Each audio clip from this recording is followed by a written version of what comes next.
I think you're fantastic. I know this because of all of the conversations that you have been having and the glee that you have been expressing as I've sat here and watched you come in. So good morning and welcome. Welcome to the Unitarian Universalist Church of Buffalo. Welcome to newcomers and Sunday stalwarts.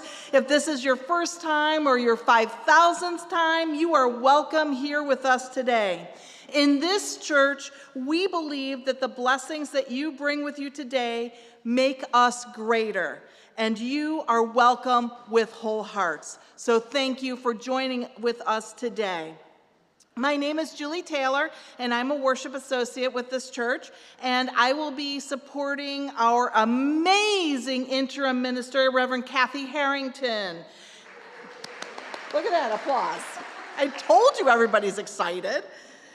We are both delighted to be doing the service, and I am particularly delighted to hear about 2 bites of everything. And we are joined by the awesome talents of Michael Harris and his parody of a parody.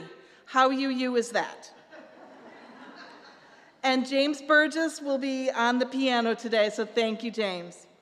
Our tech team in the back ensuring that we can broadcast all and sundry on this glorious pre-Thanksgiving Sunday. So let's take a minute to turn around and wave hi to our friends out there in YouTube land.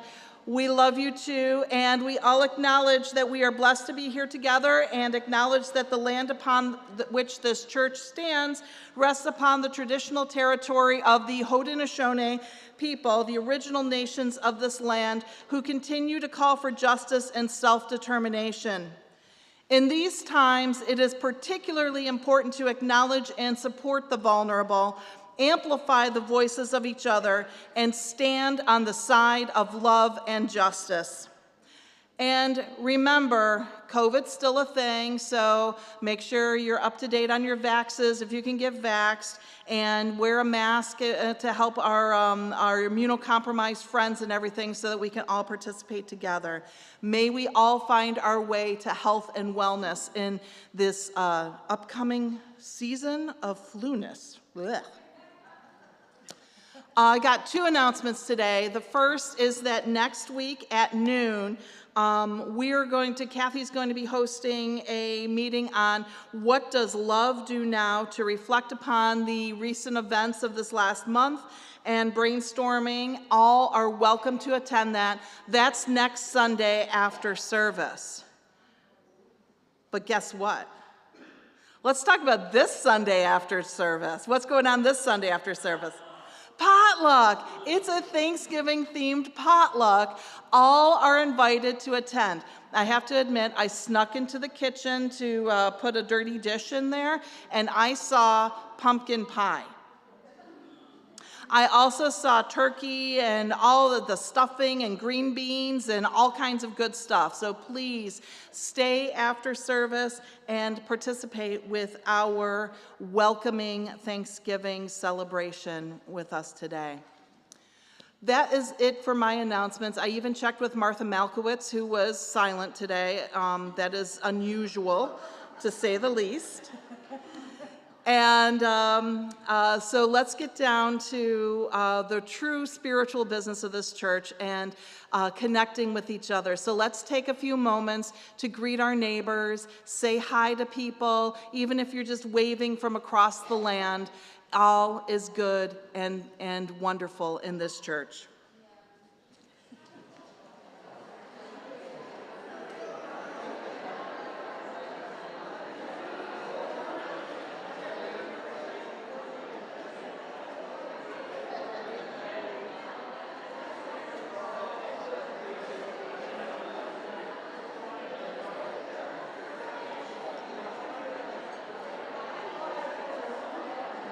Was a mess today. My nose. All right.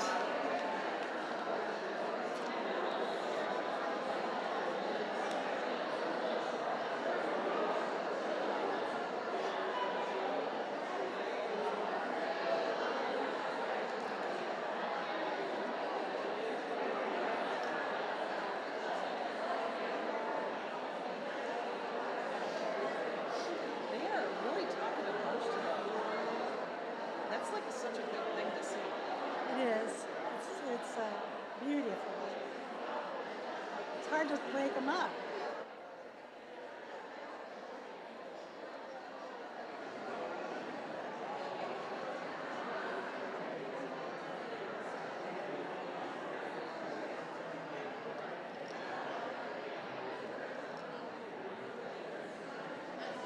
Too soon? Too soon?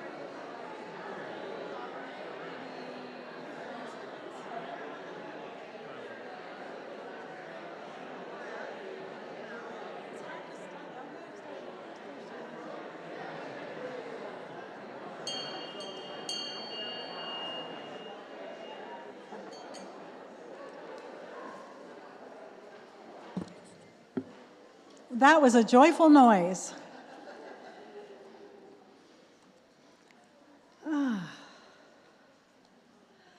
Opening words this morning are by Reverend Gary Kowalski. Spirit of the Harvest, it's called. Each of us will be grateful this Thanksgiving in differing ways, gathered in our separate families, each with our own distinct recipes, customs, and traditions. For some, we'll have pies of mince, and others of pumpkin and apple. Some will dine early, and some sit down late to the meal, passing on the wisdom of the elders. As to the question, oh my God, sorry.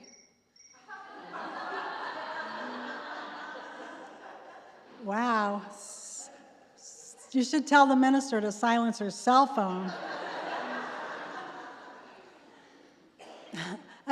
To the question of whether the stuffing should have raisins or currants, and whether to add sage to the gravy. For such differences of opinion make us truly appreciative, realizing that there is no right way, no one right way.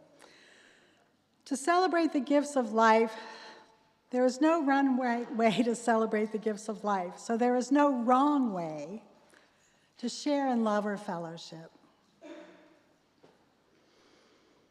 But amid our diversity, let us be united in our gratitude for a world in which there are many faiths, a nation in which there is freedom of worship, a community in which of people many backgrounds can gather in mutual care and respect. We gather this morning to share and give thanks, to tell stories and break bread together in Holy Communion. We will light our chalice this morning in the spirit of thanksgiving with love, hope, and generosity of spirit. Grateful for this blessed opportunity just to be together again.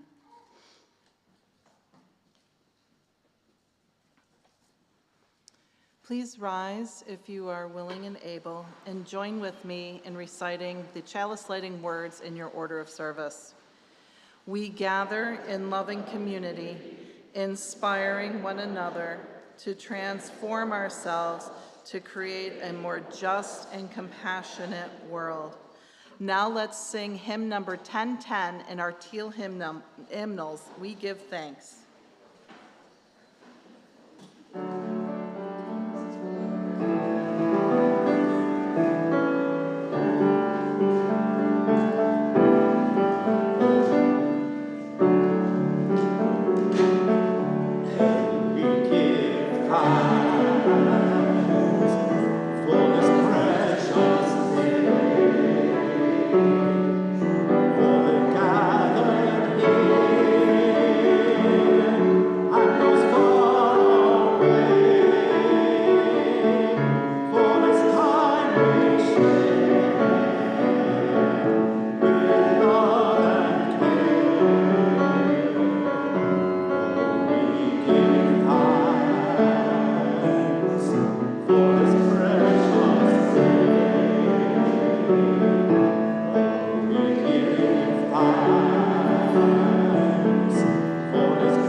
Now it's time for the story for all ages.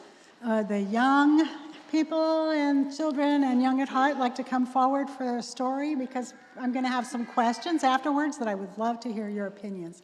I think I need a mic.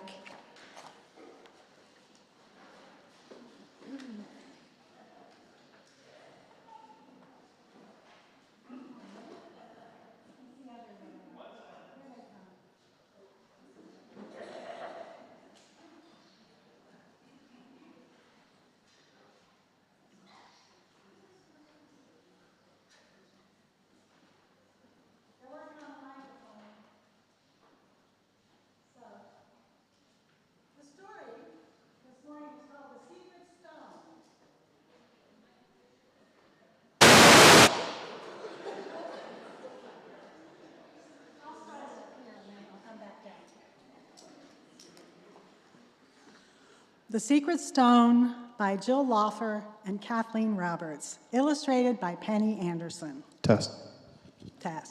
Here it comes. Luke burrowed deep under his bed covers as the alarm clock clanged on and on. Thank you.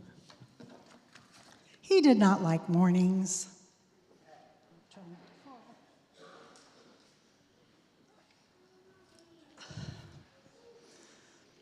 He did not want to get up. Has that ever happened to you? Oh, yeah. The teenagers are the ones that are going. Little people, you're up at 4 a.m. sometimes. He certainly did not want to go to school. He kicked off the covers, jumped to the floor, landing on a small green army man. How annoying. Ouch. Throwing the army man, dumb toy. Luke shouted at the soldier and threw it at the wall, like it was the soldier's fault, right, for leaving himself on the floor. He quickly got dressed, brooding because all of his favorite shirts were dirty. He would have to wear this ugly green shirt with rabbits on it. I hate rabbits. When he got downstairs, Luke grabbed his favorite cereal, but the box was empty. Oatmeal on the stove he would have to eat that his mother had left cooling for him. He detested oatmeal. You know, my mother made me eat oatmeal every morning. And when she came to live with me, I fixed her some oatmeal. And she said, "Oh, honey, I don't like oatmeal."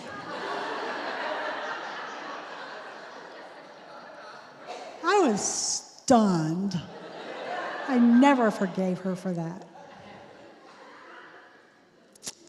So Luke stormed out of the house and headed off to school. Along the way, the wind really started to blow, and he crossed his arms in a huff and muttered, "Stupid wind."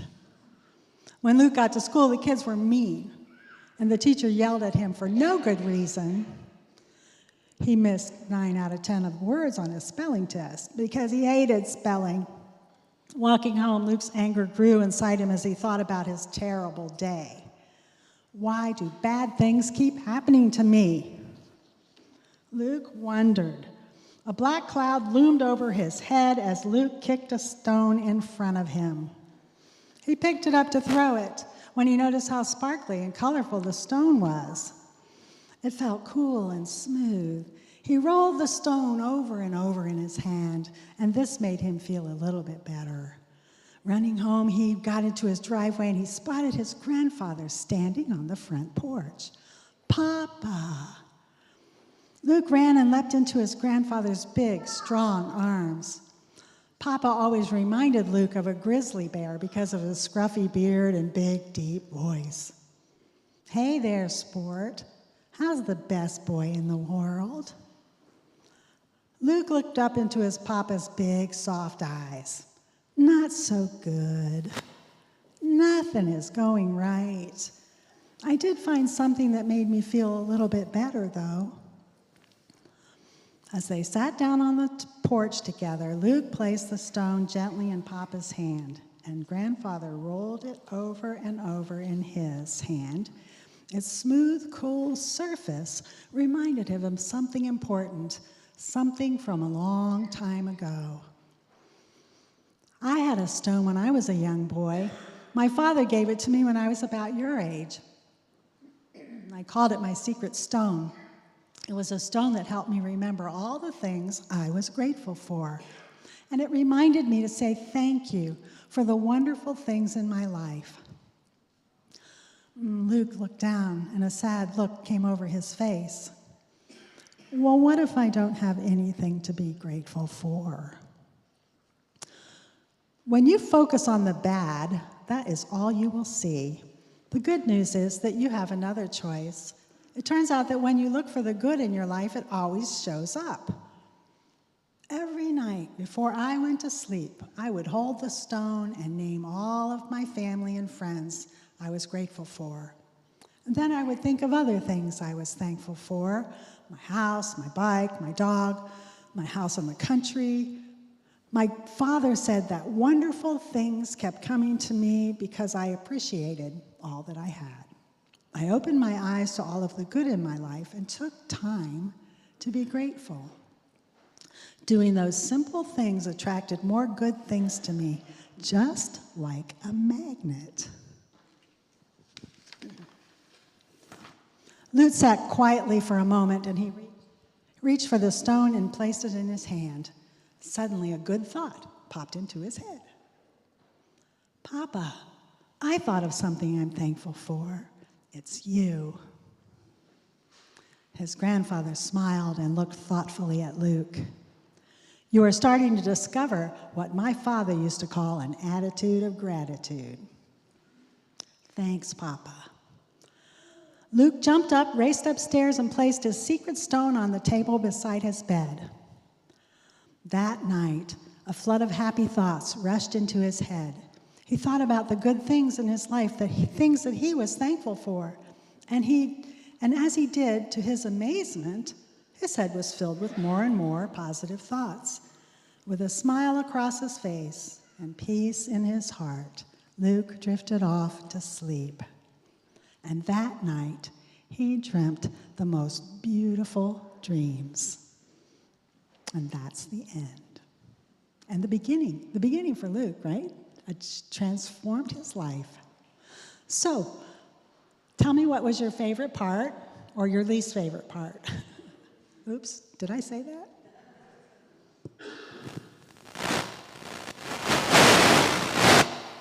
Woohoo, sorry. Oh, wait. I like the dreams part at the end. It's good dreams. Yeah. Anybody else? You like dreams? Oh my gosh. You should read some of those books on dreams by Jung. They're very helpful. Anybody else? Favorite part? All right, no? Okay, so I have a question for you. What is your favorite thing about Thanksgiving? Now we got answers. I forgot. You forgot? The turkey leg? No? Okay. Oh, you don't like turkey. Okay, well, when you think of it, let me know. Who else? Oh, my goodness. Hi. What's your name? Eating pumpkin pie. Eating pumpkin pie. You have a lot in common with Jess. You'll find out later. How about anybody else? Grandma? No?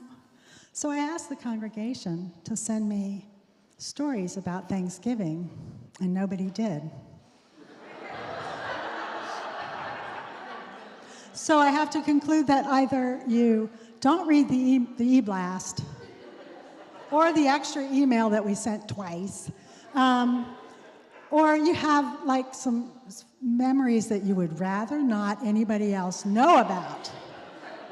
I have a couple of those, but one of my favorite stories is when my grandmother she always at the head of the table, one end and my grandfather at the other, and then they came out with this newfangled whipped cream in a can. And she ended up squirting the whole table because she didn't understand that you had to hold it down. You got a memory? I do, but it's a little gruesome. Oh. My Uncle Bob wife, and we were all chatting and, you know, around in the kitchen, and all of a sudden we just hear some, yeah, that I can't repeat, and then blood just like spurted all over. He didn't lose a finger. He didn't lose a finger. The turkey drenched in blood. I hope this. Okay. All right. Well, that's interesting. Well, I was going to engage you more. So maybe the favorite thing of Thanksgiving is having a little time off from school. Say why? Why do you love school? Because I get to see all my friends, and I get to learn things, and I get to do all my extracurricular activities, and I get to see my teachers, and I get to, like, I don't know, I love school, bro. You don't have to be at home, you get to be at school. Wow. Who owns this kid? I want you to teach RE. Oh, there she is, right there. Okay. Wow, that's great. Okay.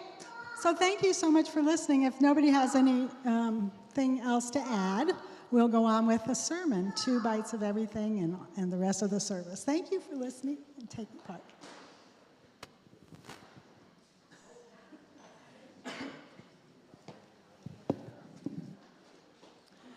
Our children are staying with us today.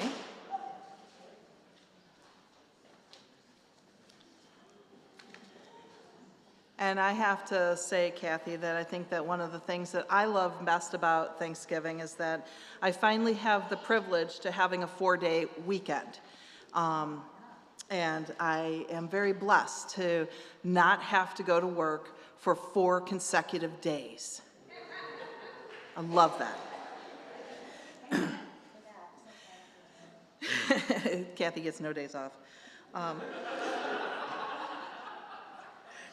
Each week, we take a good portion of our Sunday morning offering and give it away to a social justice cause outside our church walls. This month, our Share the Plate recipient is Most Valuable Parents. MVP, originally founded in response to gun violence in the city of Buffalo, is committed to uniting parents to create programming, support, and services aimed at steering youth away from violence.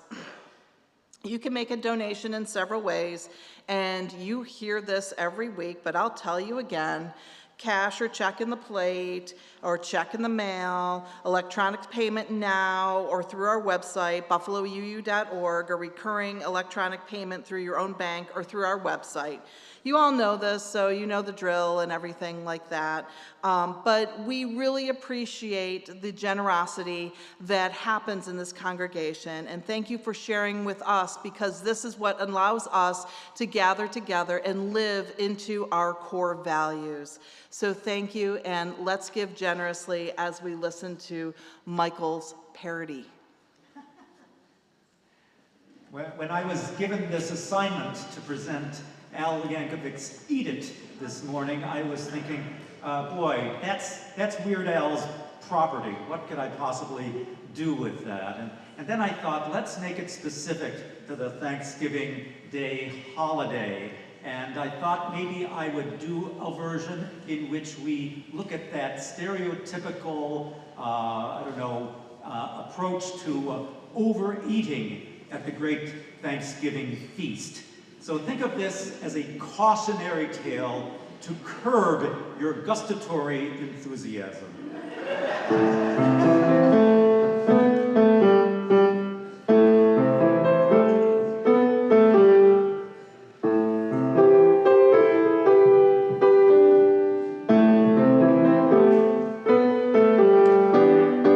Step off the scale, don't matter how much you weigh. It's not the time to diet on Thanksgiving Day. So strap your napkin on for a minute's gourmet and eat it. Just eat it. You want to honor Pilgrim pioneers, then hustle to the table when that crowd appears. You'll soon be chugging gravy till it's coming out your ears. Just eat it. It's no time to abstain. Just eat it. Eat it. Fill your plate and then deplete it.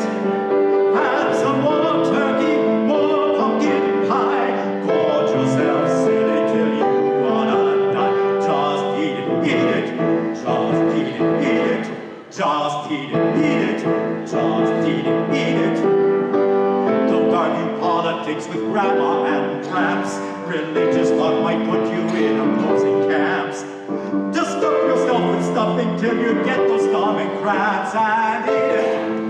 Yeah, eat it. And buttered biscuits and some butternut squash. There's midnight escarole and other treats to nosh. And if you like the gizzard, well, we got 'em, by gosh, so eat it.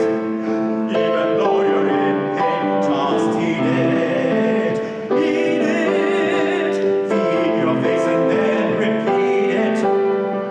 Chomp on a drumstick with cranberry sauce. Caught indigestion, you show 'em who's boss. And eat it. Eat it. Feeling that you're full, defeat it. More mashed potato, more wild rice. Go for the gusto, just take my advice. And eat it, eat it, eat it, eat it. Eat it, eat it, eat it, eat it. Have at it.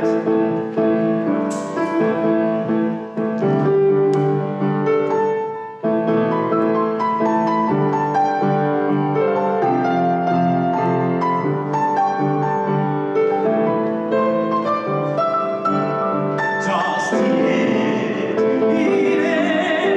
Weird Al says you just can't beat it. Pile on the giblets, grab a few yams. You can't help notice the size of your hands. Just eat it. Eat it. Instagram it and retweet it. Try the bread pudding, some succotash.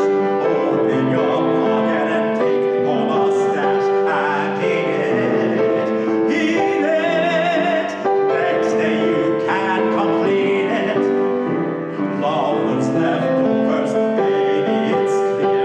You should be good till Thanksgiving next year. So eat it, eat it, eat it, eat it. Eat it, eat it, eat it, eat it. Eat it.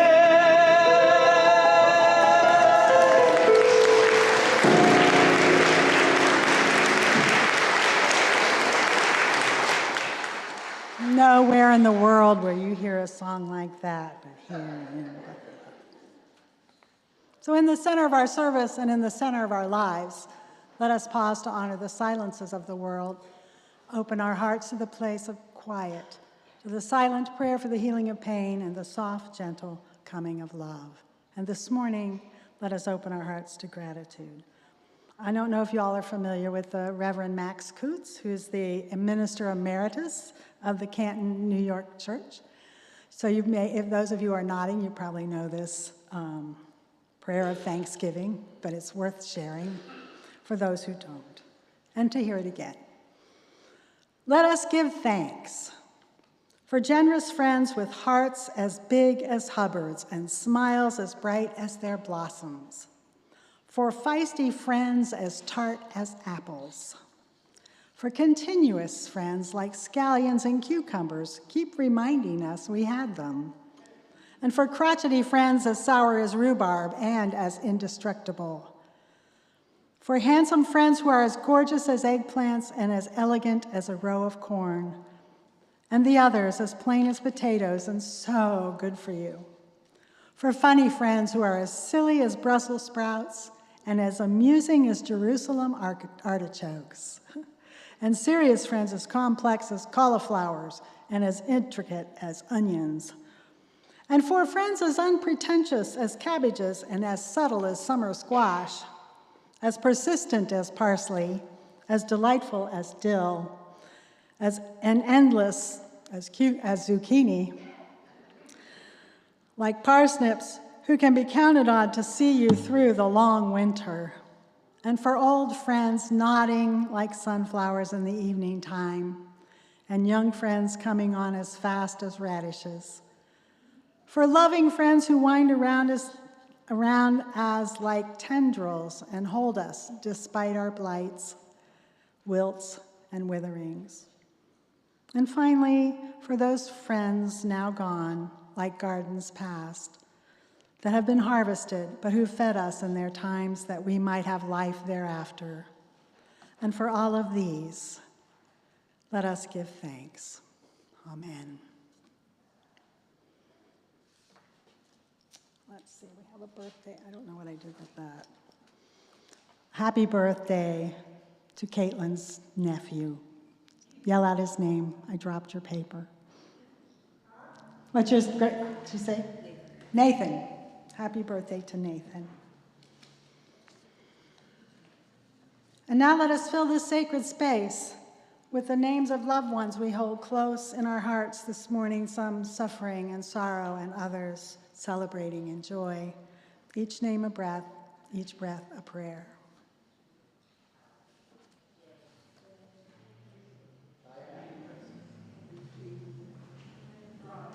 Doug.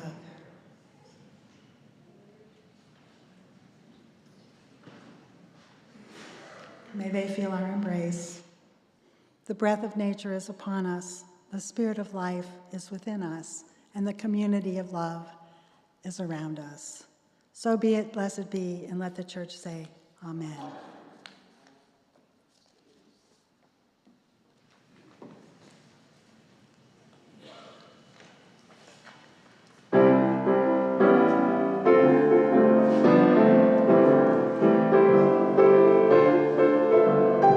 I've got plenty to be thankful for.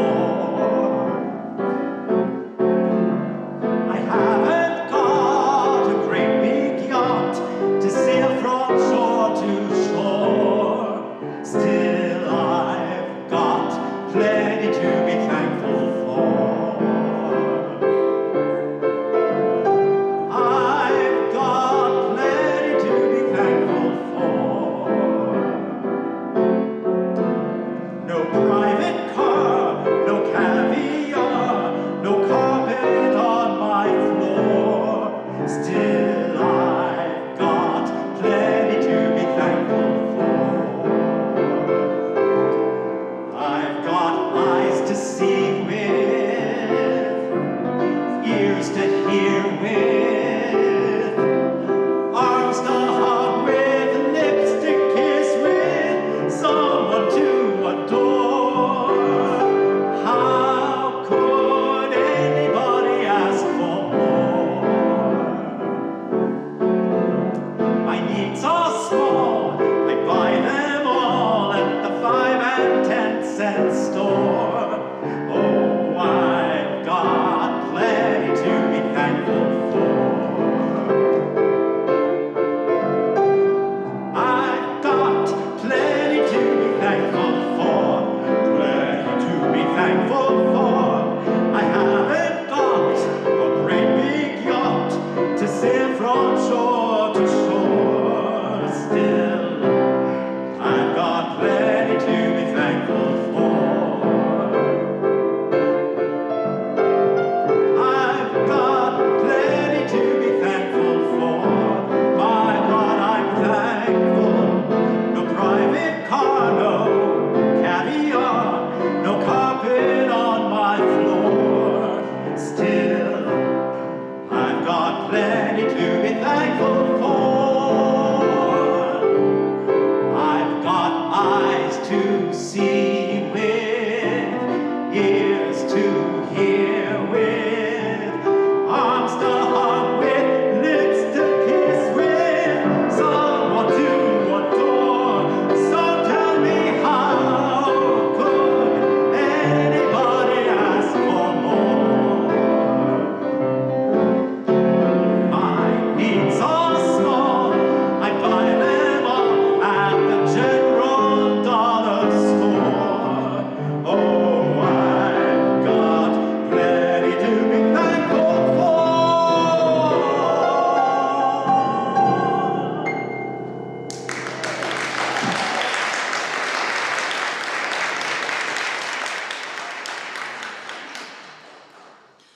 Today's reading is The Summer Day by Mary Oliver. Who made the world? Who made the swan and the black bear? Who made the grasshopper? This grasshopper, I mean, the one who has flung herself out of the grass, the one who is eating sugar out of my hand, who is moving her jaws back and forth instead of up and down, who is gazing around with her enormous and complicated eyes. Now she lifts her pale forearms and thoroughly washes her face. Now she snaps her wings open and floats away. I don't know exactly what a prayer is. I do know how to pay attention, how to fall down into the grass, how to kneel down in the grass, how to be idle and blessed, how to stroll through the fields, which is what I have been doing all day.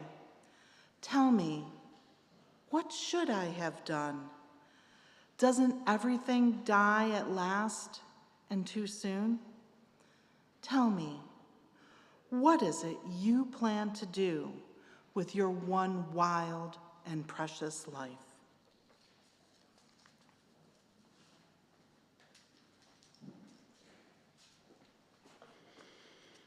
As a minister, I'm grateful for Mary Oliver, or as she is known in UU circles, Saint Mary.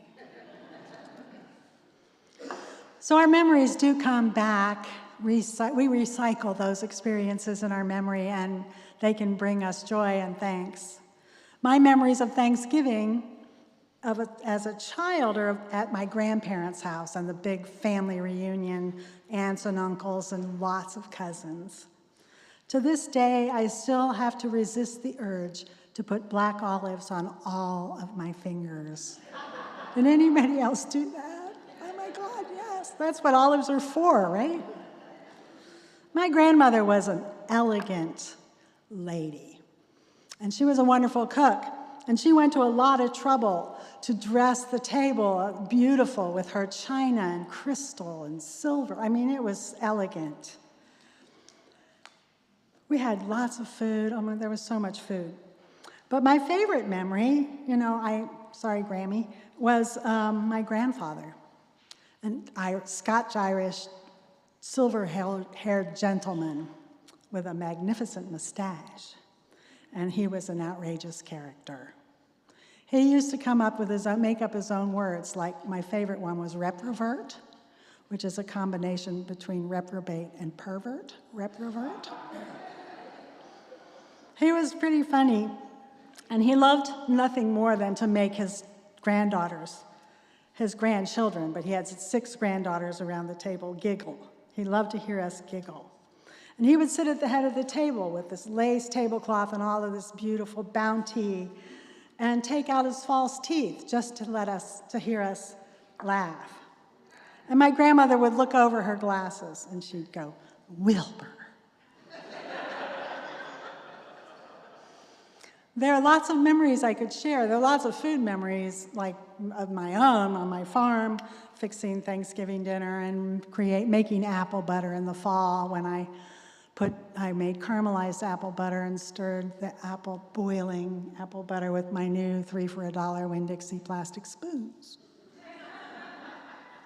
I brought the spoon up and it was a nub. It had melted. Being the eternal optimist, I thought perhaps when it cooled, the plastic would harden and I could, sieve it out, but then I ended up, when I sold that farm, having to throw it all away. I was cried. So I was an adult before I realized that not everybody has happy memories of Thanksgiving. Big happy family gatherings and abundance were the norm that we took for granted. We had gifts of privilege that are not the norm for so many people in our country and around the world. So one of my favorite stories during holiday multi-generational services when the congregation ignores your plea for stories is a true story by my mentor from Austin, Texas. It's called The Horse in the House. And I will tell it from his first-person point of view. It happened in the summer of 1955 and was both logical and necessary. We lived in Colfax, Iowa, a town of about 1,800, 20 miles east of Des Moines. Formerly located on Highway 6, the interstate bypassed it when it went in the early 60s, kind of leaving it where it was. But where it was, at least in 1955, was a wonderful place, at least for a 13-year-old boy with a horse.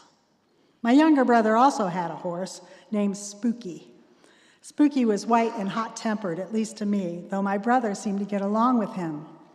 My horse was brown with a big white line running up the back of his left hind leg and around his rump and down his right leg. He was laid back, and he was cool, and his name was Louie. Our horses were our freedom. We could come home from school, throw a saddle on, and just ride anywhere we wanted. A couple of times on the weekends, we left on horseback to make camp for the weekend.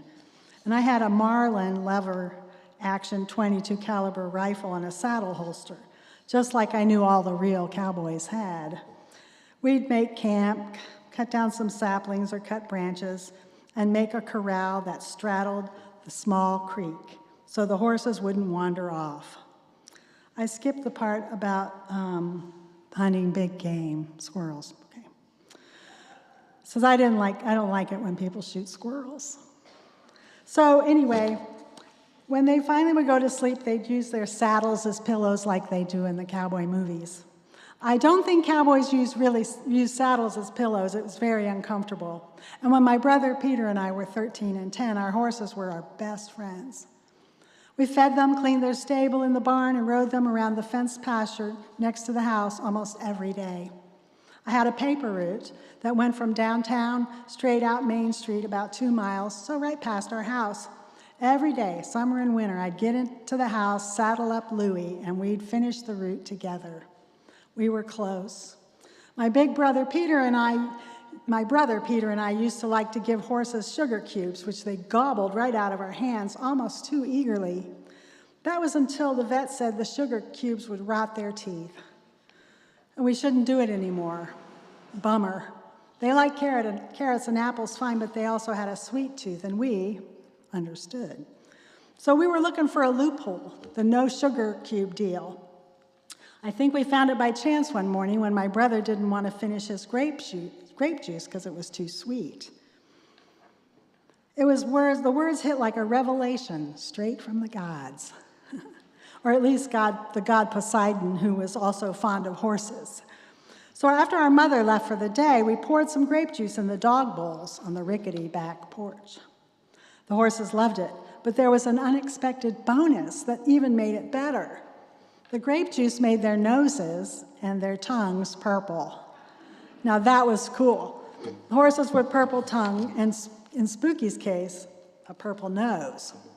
The occasion giving rise to the center of this story came on one of those days when both horses were up on the back porch drinking grape juice right out of the dog bowls. And Pete took Spooky back down. He broke the wooden steps. Really, it was amazing that both horses didn't fall straight through the porch. Well, now Louie was stuck there up on the porch. He wouldn't jump down. There wasn't any other way off the porch, and our mother would be coming home in about an hour or two. This called for quick thinking. So kids mostly are good at that. So we had 2 friends come over who could help us with the horses in return for getting to ride them, and I shared my plan. Joey could take Louie's halter. I'd go ahead to clear out the furniture, and we could lead the horse through the house and out at the front door, over the new porch with its sturdy cement step. And oh yes, Jimmy could walk behind Louie carrying a metal bucket, just in case. Jimmy protested, but he was the littlest, so it was the only thing. It was fitting. So no sooner had I announced this grand and eminently logical plan that my brother jumped on Spooky and rode away as fast as he could. Yeah, thanks. So the plan worked beautifully. I cleared out the furniture out of the way, and Louie was very well behaved. And Jimmy whined the whole way through the kitchen, the dining room, and about the sorry hand that life had dealt him. And when we got to the living room, the television was on, and Louie stopped. His ears shot forward, his eyes got big, and I could feel him thinking, hey, we haven't got one of these in the barn. The big house is a whole other thing. I saw the family camera sitting on the hall table, a Kodak Brownie Hawkeye with a flashbulb attachment. Some of us remember those.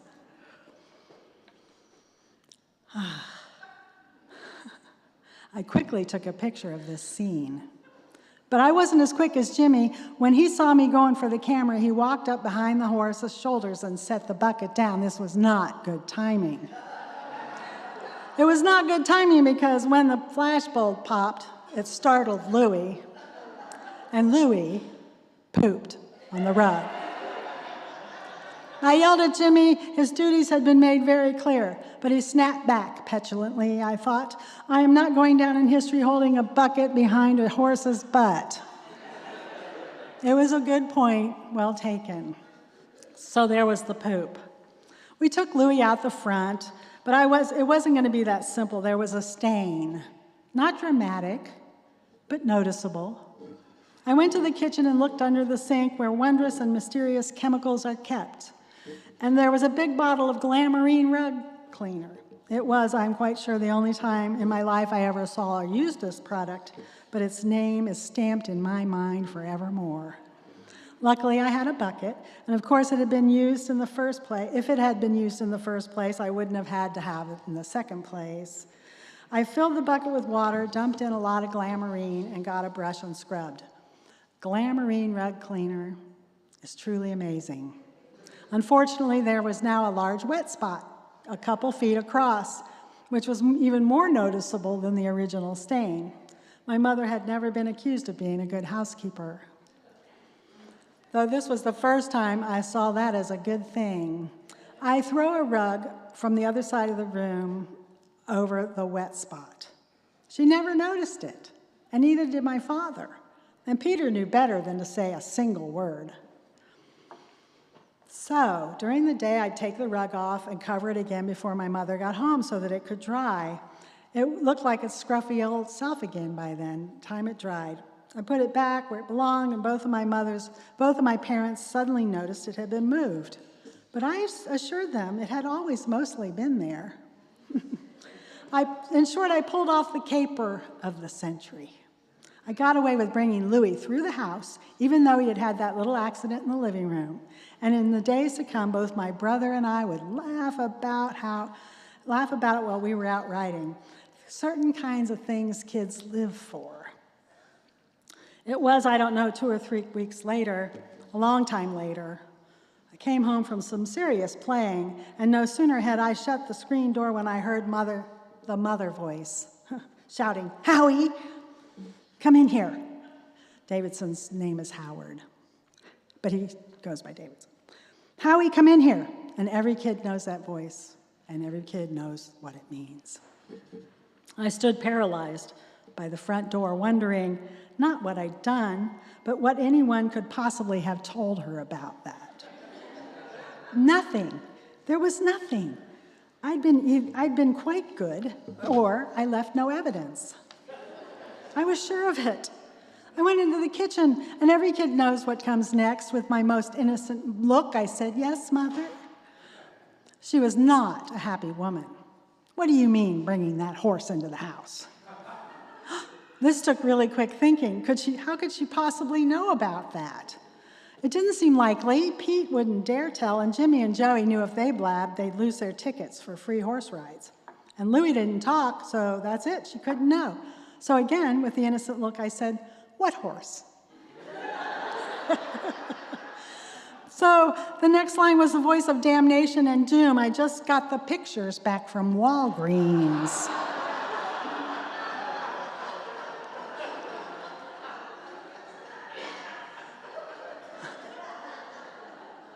Poop. That horse. Louie, the cool, laid-back horse. Ah, yes. The next moments were a bit awkward. Denial seemed out of the question. But explaining the logic of it, and especially how responsibly we brought the horse into the house and moved the furniture, and Jimmy carried a bucket, even though it was a little trickier. And then there was the matter of the poop, which I couldn't leave that out, and the glamourine in the wet spot, and we finally cleared up the mystery of the moving throw rug. It was actually quite a complex story. And telling it did sound a bit odd, even though it was quite all logical from beginning to end. And I saw, as I was stumbling through the story, I saw the gift from the gods. The gift from the gods, as David would say, a shot of pure grace. The corner of her mouth twitched. She was on the verge of laughing. Hallelujah.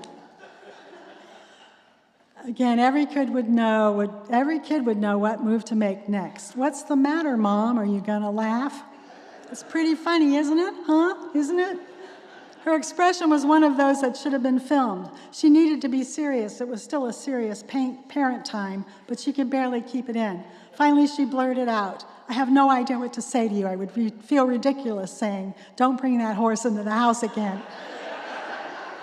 I look back on that as the most ideal way a parent could handle this situation.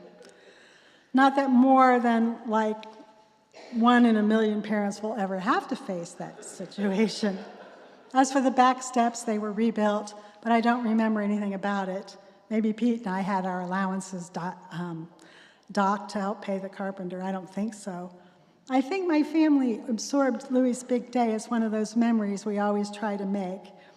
We were always trying to make, or perhaps as the sad sign of a child gone too far to save. And that's the story of how the horse was brought into the house way back in the summer of 1955, when both I and my world were a lot younger and simpler. And so if you look at the photo, I hope it's up there, virtually the whole story is captured in that photo. At the far right, you can see the edge of the console-style television set. Louie's alert eyes and ears speak for themselves. And that's Joey on the sofa, and Jimmy, derelict from duty, peeking over the horse's shoulders. And on the floor, you can still see the top of the metal bucket, which, like Jimmy, is about 4 feet from where it should have been. And that's the story of the horse in the house. It's such a delight.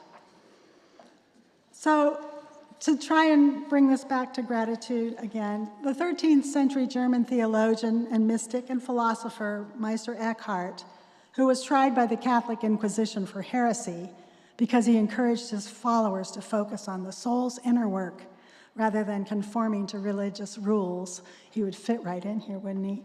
Some scholars believe that he may have held to some form of universal salvation. Horrors.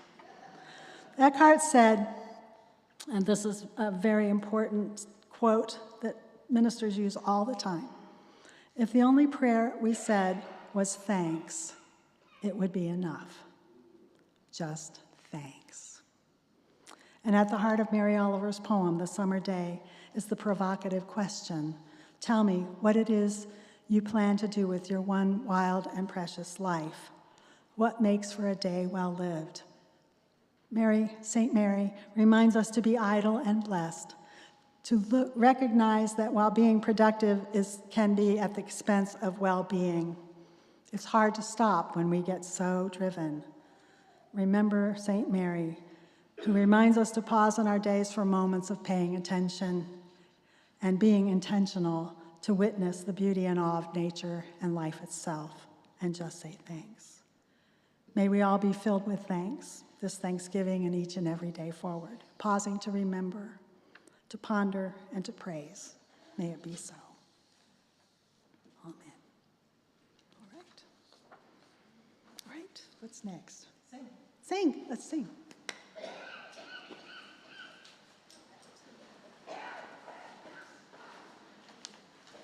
You go. Let's rise as we are willing and able and join in singing hymn number 349, We Gather Together, from your gray hymnal.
Let's say together the words to extinguish our chalice as written in your order of service.